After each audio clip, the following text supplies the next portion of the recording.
Grayscale coming out saying strategies Bitcoin selling could help Bitcoin find the bottom. Let's dive in.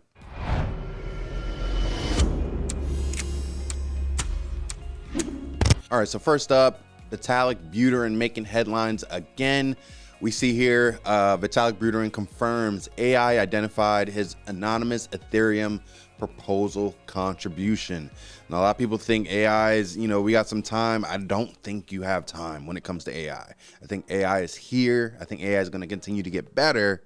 And now we're gonna see here that AI is making online anonymity harder to protect. So we see here Ethereum co-founder says that AI recognized his intellectual habits, ending a 2-week public challenge to identify anonymous contribution he made. So this is big. So AI didn't rely on his wording, which is what a lot of people would think, right? You would think AI just relied on, how he said things, but that didn't happen. It identified his reasoning patterns and how he explained math and technical concepts.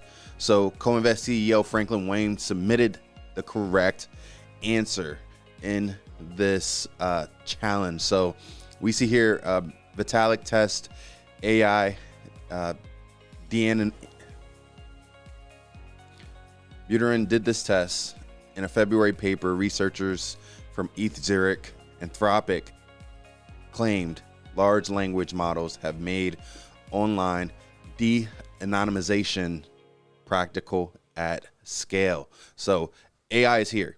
Okay, it's here to stay. It's going to make everything better. And I definitely think AI, when you talk about AI agents, I definitely think they're going to be able to transact utilizing crypto. So I think everything is forming into one, and the stars are aligning, as we always say, because when you talk about, going to T+0, being able to transact instantly, even going into how people get paid, getting paid, by the hour or by the minute instantly. Insane. So definitely excited for what's to come as it pertains to AI and how that's going to continue to complement and work alongside crypto. Next up, we have strategies. We see here Grayscale making headlines saying Bitcoin, strategy selling Bitcoin, which is big, right? Strategy sold 3,588 Bitcoin worth about 216 million.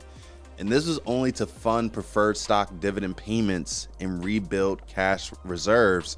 It's not like they no longer believe in Bitcoin. That's not the case. But strategy is a business, right? And so I don't think it's fair, despite the Michael Saylor belief, right? Never sell your Bitcoin. He's going to say, well, I told you I will never sell my Bitcoin. You never sell your Bitcoin. The company does what the company, that's how he's going to get out of that one, right? And that's where a lot of holdup is.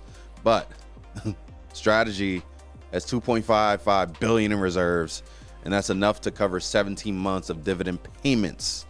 All right. So here we're seeing that, strategy did that selling. A lot of people are like, see, look, all the people that aren't Bitcoin maxes are like, look here, look, see, he did sell, right? And Michael Saylor is going to come and say, I didn't sell, the company did, right? That's going to be his play. Okay.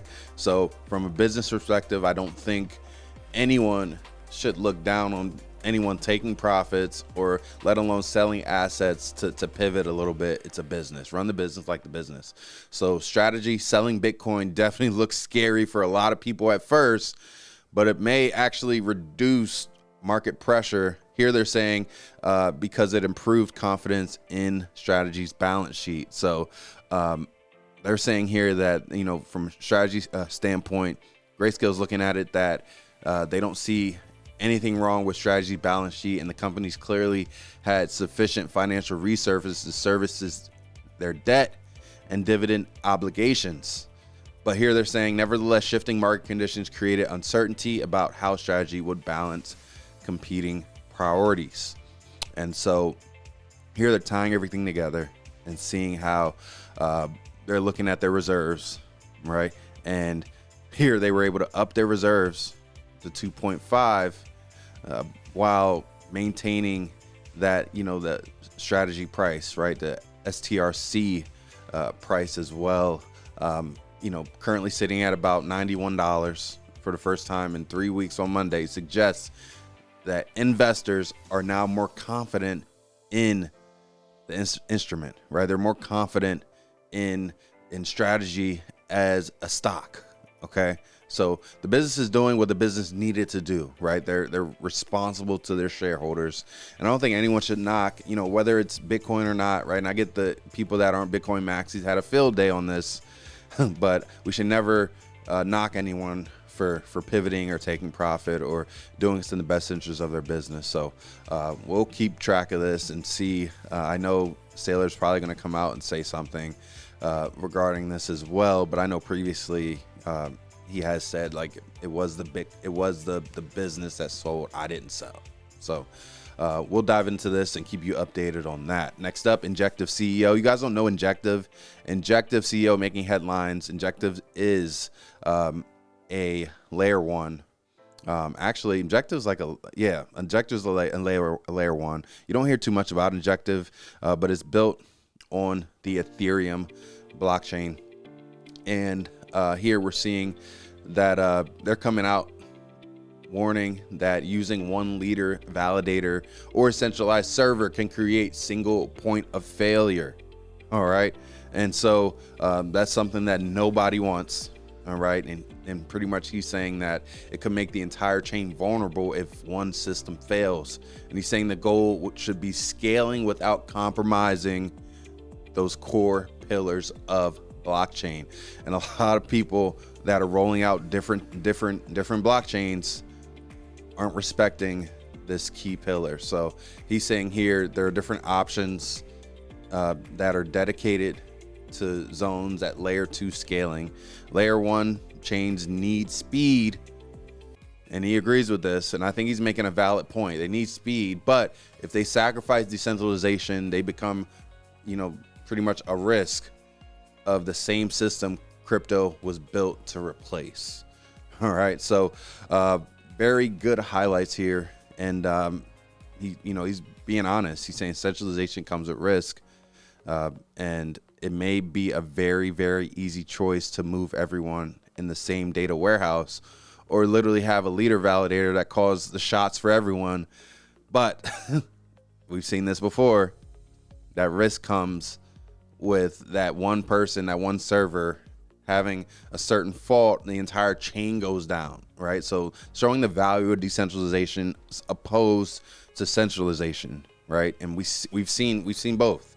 We've seen entire chains fail and go down because you're relying on one leader, one person, one server, right? One centralized point.